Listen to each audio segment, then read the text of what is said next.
चेतन ही जगत है।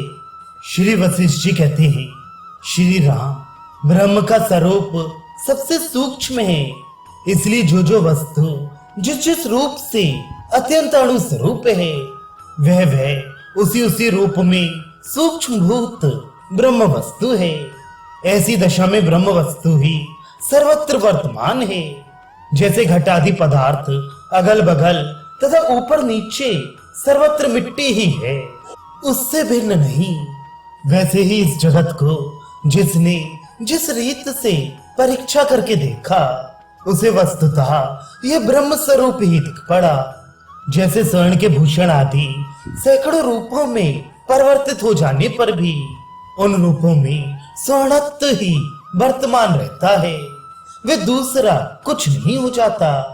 वैसे ही शांत ब्रह्म के अनेकों जगत भाव तथा जीव भाव में परिणत होने पर भी वे उनमें अपनी शांत ब्रह्म स्वरूप से ही स्थित रहता है।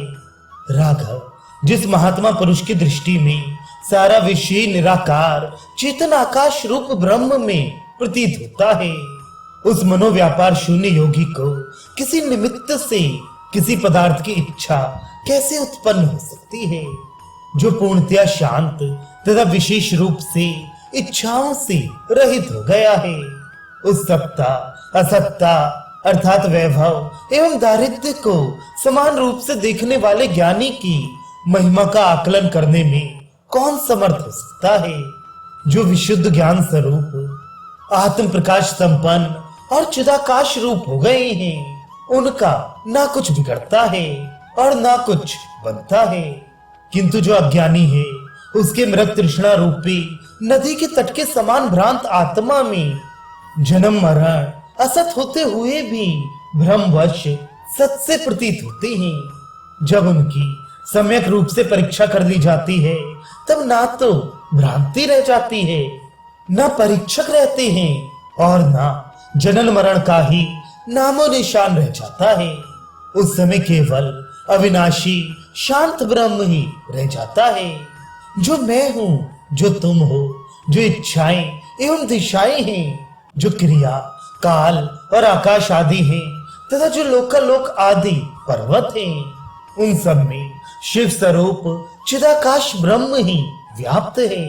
इसी तरह जो बाह्य और आंतर विषय हैं, जो भूत आदि तीनों काल हैं, जो जगत है तथा जो जरा मरण और पीड़ा आदि हैं, वे सभी महाचिदाकाश स्वरूप ब्रह्म ही हैं।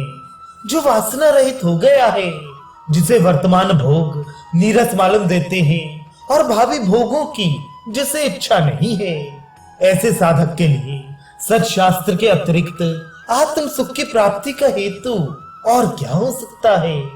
रघुनंदन, जिसे संसार को छीण कर देने वाले स्वाभाविक सत्य अर्थ का साक्षात्कार हो गया है, वह पुरुष संकल्प रहित हो जाता है, क्योंकि वह संकल्प को आत्मा से पृथक जानता ही नहीं।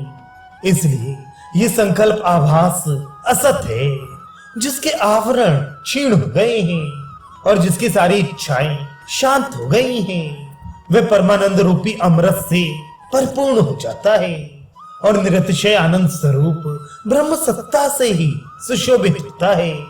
जैसे पूर्णिमा के चंद्रमा से सारा आकाश मंडल उद्दीप्त हो जाता है, वैसे ही जिसकी बुद्धि ज्ञान आलोक से प्रकाशित है और जो समस्त संदेह रूपी घोर अंधकार आत्मक कुहासे को छिन्न भिन्न कर देने के लिए वायु के समान है, उस पुरुष से सारा देश उद्भासित हो उठता है। विचार जन्य तत्व ज्ञान से देखने पर जिसका प्रत्यक्ष दर्शन नहीं होता, वह सदा के लिए सत्ताहीन है। इसलिए जगत का रूप स्वरूप रहित है और ब्रह्म स्वयं अपने ही रूप में स्थित है।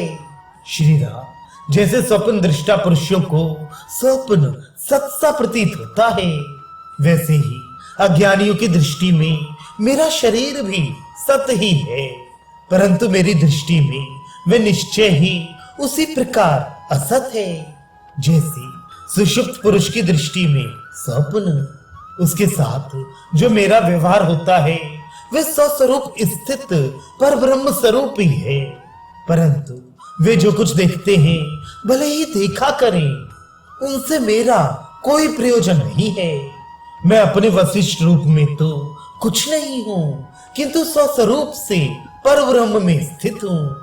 ये व्यापक ब्रह्म सत्ता मानो तुम्हारे ही लिए वशिष्ठ रूप से प्रकट हुई है, और मेरी ये वाणी भी ब्रह्म सत्ता रूप ही है, जिसे प्रतिकूल दुख आदि भी अनुकूल प्रतीत होते हैं।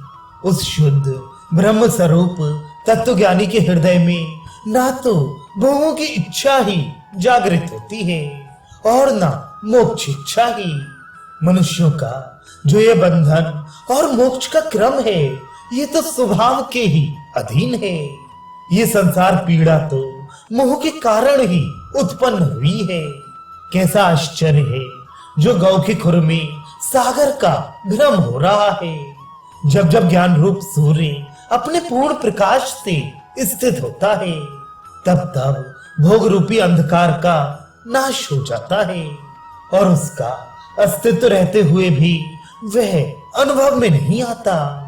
यो भोग अंधकार के नष्ट हो जाने पर बुद्धि आदि करणों का समूह अज्ञान की सत्ता से रहित हो जाता है और ब्रह्माकार वृत्ति के प्रकाश से उद्भासित हो उठता है।